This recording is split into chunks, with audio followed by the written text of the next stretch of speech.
আসসালামু আলাইকুম। কি অবস্থা সবার? আশা করি সবাই অনেক ভালো আছেন। এই তো নতুন আরেকটি ব্লগ নিয়ে চলে এসেছি। আশা করি পুরো ভিডিওটা দেখলে সবার কাছে ভালো লাগবে।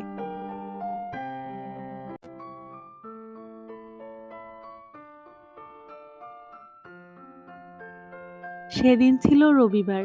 সকালবেলা ঘুম থেকে উঠেই দেখি খুব সুন্দর একটা পরিবেশ। এরপর আরফকে রেডি করে স্কুলে দিয়ে আসলাম।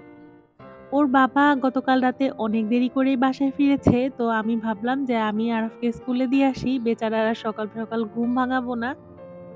এরপর বাসায় ফিরে আমি এখানে একটু ব্রেড আর একটু ডিম দিয়ে দিলাম, সাথে হাফ, হাফ করে কলা। এটা দিয়ে আহিল আর ওর বাবা সকালে নাস্তা করে নিল।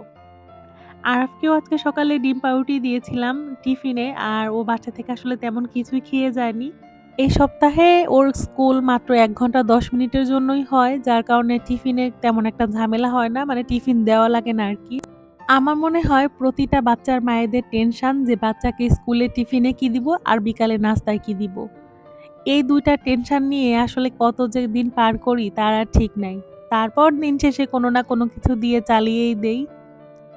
যাই হোক, সেদিন রান্না করেছিলাম কচু পাতায় ইলিশের ভাতুরি।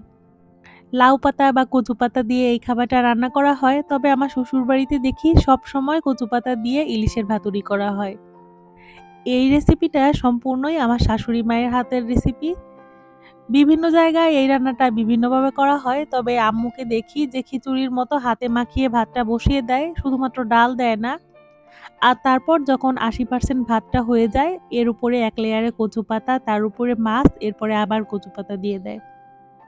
আপনাদের কারো কাছে যদি আমার এই রেসিপিটা ভালো লেগে থাকে বা কারো যদি জানার ইচ্ছা থাকে যে আমি রান্নাটা কিভাবে করেছি, অবশ্যই আমাকে কমেন্ট করে জানাবেন। আমি পরে কোনো একটা ভিডিওতে আপনাদেরকে ফুল রেসিপিটা দেওয়ার ট্রাই করব। সেদিন দুপুরে আমি ১ম এ ভেবেছিলাম যে ইলিশ মাছটাকে একটু কচুরমুখী বা কলা দিয়ে রান্না করব। এরপর আবার আমার দুপুরবেলার পরে একটা দাওয়াত ছিল, মানে বিকালের দিকে একটা দাওয়াত ছিল, যার কারণে আমি ভাবলাম যে ঝটপট এটাই করে নেই, এটাই আমাদের জন্য ইজি হবে। আর বাচ্চারাও বেশ মজা করে খায়। আরাফের বাবাও বাসায় থাকবে, তো ওরও রাতের জন্য হয়ে যাবে। তো যাই হোক, এখানে আমি সুন্দর মতো এই প্রেজেন্টেশন করতেছিলাম আরকি। আর এটাকে নরমালি দেখা যায় আমি কচু শাকটাকে আলাদা করে মরিচ, পেঁয়াজ দিয়ে ভর্তা করি। তবে আরাফাইল তো আর অত ঝাল খেতে পারে না। ওদের জন্য শুধু শাক আর মাছটাই নিলাম আমি ভাতের মধ্যে। তারপর আর কি বিকাল বেলায় আমি রেডি হব। মানে বিকালের দাওয়াত বলতে যেতে, যেতে সেই সন্ধ্যাই হয়ে যায়, রাতের আয়োজন। তো আমাদের বিকালের দিকেই যাওয়ার প্ল্যান ছিল। তবে আমি ভাবলাম যে আরাফাইল ঘুমাচ্ছে, এই সুযোগে একটু গাছে পানি দিয়ে নেই। আর তারপর সবাই ফোন করে প্ল্যান করে এরপরে রেডি হব। এর আগের ভিডিওতেও শেয়ার করেছিলাম যে আমাদের একই বাসায় আরেকটা ফ্যামিলি থাকে, মানে আরাফের আরেকটা ফ্রেন্ড। তো ওরা আর আমরা একসঙ্গে যেহেতু যাওয়া আসা করি কোনো ফ্রেন্ডের বাসায় গেলে, তো নুরিনের মাকে ফোন করে পরে জানবো, যদি ওরা রেডি হয়ে যায় এরপরে আমরাও রেডি হয়ে বেরিয়ে যাব। যাই হোক, এর মধ্যে মাগরিবের আজানও দিয়ে দেয়, আর এদিকে আমি ১ম এ আরাফাইলকে রেডি করে দিলাম। ওরা বসে, বসে টিভি দেখছিল। এরপরে আমিও রেডি হয়ে গেলাম। তারপরেই তো চলে আসি জাইফাদের বাসায়।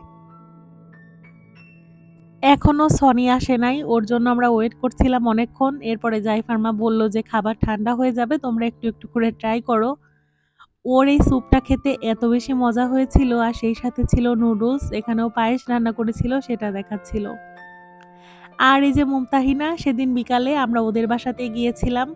ওদের বাসার ছাদের ভিডিওগুলো আপনারা অনেক পছন্দ করেছেন। মেয়েটা ক্রাফটিং এর কাজ এত সুন্দর পারে মাশাআল্লাহ। এত ছোট মেয়েটা যখন দেখেছে যে বন্ধুর বার্থডেতে ক্যান্ডেল আনতে সবাই ভুলে গেছে, তখন নরমাল একটা ক্যান্ডেলকে ক্রাফটিং করেও এত সুন্দর করে সাজিয়ে দিয়েছে। অনেক সুন্দর হয়েছে। এর আগে জাইফাদের বাসায় অনেকবার এসেছি, কখনো স্কুলের ফাঁকে চায়ের আড্ডা দিতে, কখনো, কখনো সকালের নাস্তা করতে। তো যাই হোক, কখনো সন্ধ্যার দিকে আসা হয়নি। বিকালের টাইমে বাচ্চা-কাচ্চা নিয়ে সবাই বাসায় ব্যস্ত থাকে। আর এই তো সব বন্ধুরা মিলে এখানে ছবি তুলে নিচ্ছিল। আমাদের গ্রুপে সবারই মেয়ে-বাবু, শুধুমাত্র আমারই ছেলে, মানে ফ্রেন্ডের মধ্যে। আর তাছাড়া এই যে নুরিনের ভাইয়া, তারপরে মুমতাহিনার ভাইয়া, আর ইনশাল্লাহ এরপরে জাইফারও আসবে ভাই-বোন। তো যাই হোক এখানে সবাই দাঁড়িয়ে ছবি তুললো, কেক কাটা হবে। বাকি ফ্যামিলি সবাই ছিল এখানে। তবে সবার তো আর ভিডিও করা সম্ভব না। তো বাচ্চাদের এই সুন্দর, সুন্দর মুহূর্তগুলোই তুলে রাখছিলাম। জানি না কবে আবার সবাই একসাথে হতে পারবো বা কখনো হতে পারবো কিনা। তবে এই স্মৃতিগুলো আসলে থাকবে যার কারণেই ভিডিও করা। আমার কাছে ব্লগ আকারে যেকোনো কিছু শেয়ার করার ক্ষেত্রে সবচেয়ে ভালো লাগে যেগুলো আমার স্মৃতি হিসেবে থাকে। আর পরে এই ভিডিওগুলো দেখে আমি আবার স্মৃতিচারণ করতে পারি।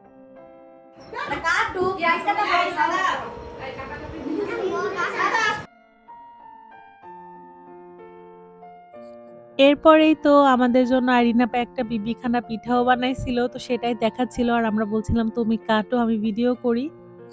তারপর বললাম যে ১ কাপ চা খাবো। যদিও ও অসুস্থ ছিল, তো ওর হাসব্যান্ড আমাদের জন্য চা বানাইছে, মানে জাইফার বাবা। ভাইয়াকে এজন্য অনেক, অনেক থ্যাংকস। আর তারপর হচ্ছে রাতের খাবারে ছিল বিরিয়ানি। সব মিলিয়ে দিনটা বেশ ভালো গেল। আর আজকের মতো এখানেই বিদায় নিচ্ছি। আল্লাহ হাফেজ।